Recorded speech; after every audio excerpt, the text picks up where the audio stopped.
The truth behind XRP and global wealth control. There's one cryptocurrency that has quietly survived every crash, every lawsuit, and every headline. A coin backed by banks, favored by regulators, and connected to former US officials. It's called XRP, and it might just be the banker's coin. But who's really behind this project? Why are names like Rosie Rios, Jake Claver, and Brad Garlinghouse tied to it? And could XRP actually become the bridge that moves global wealth into the next financial system? Let's find out. Welcome to Elitology, where we decode the power behind the money.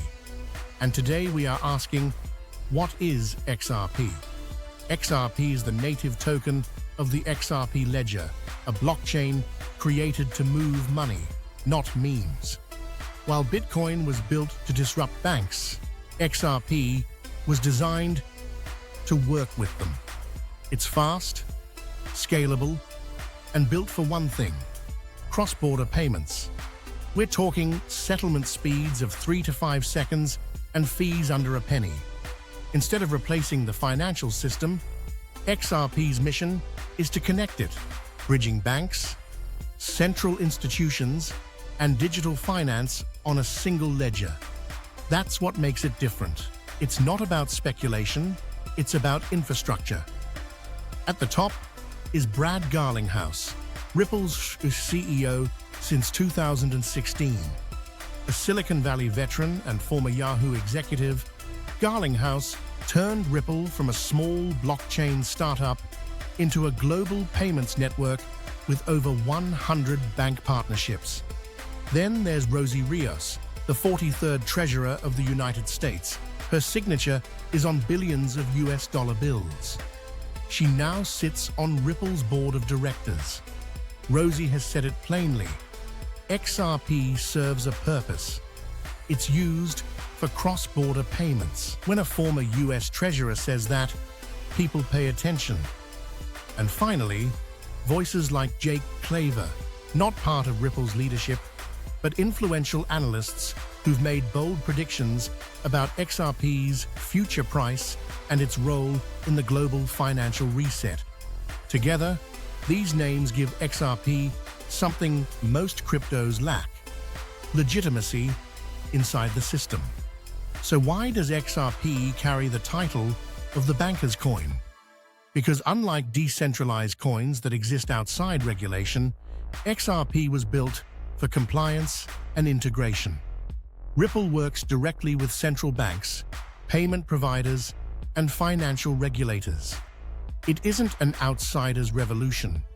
It's an inside upgrade. Some love that, others fear it.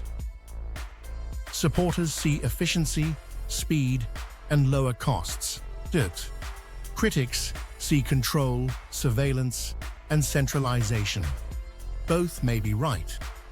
XRP could be the first blockchain to bridge the gap between traditional banking and digital money. And that makes it a coin to watch very closely. So what is XRP's price prediction in 2025 and 26? With ETF filings gaining momentum, analysts believe 2025 to 2026 could be XRP's breakout window. Ripple CEO Brad Garlinghouse has said he expects XRP-based ETFs to arrive as early as next year. That could open the floodgates for institutional investment. Conservative forecasts put XRP between $5 and $10 in 2025. More aggressive analysts like Jake Claver see $100 or more if XRP becomes the global liquidity bridge for banks.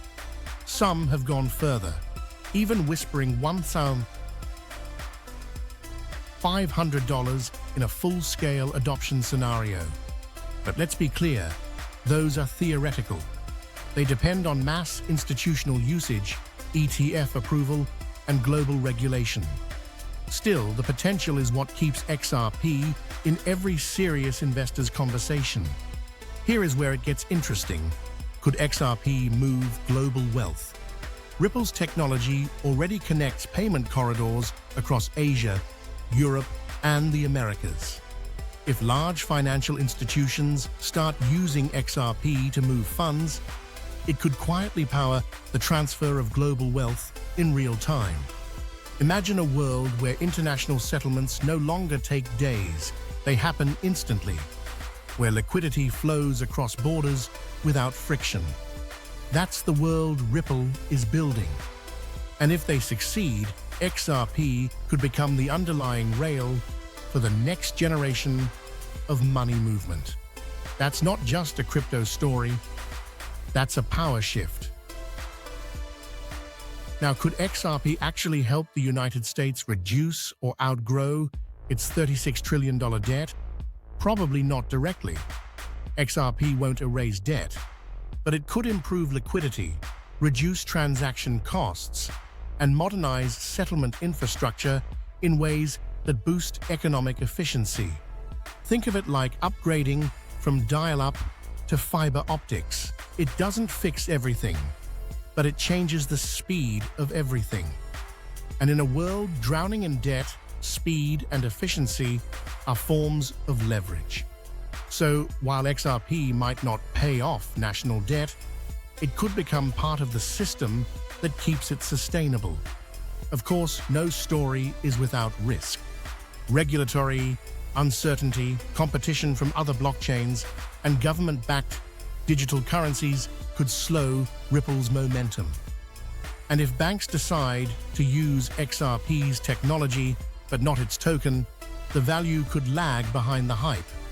But as the legal dust clears and the ETF era begins, XRP now has what many others lost: a second chance inside the system it was designed to serve.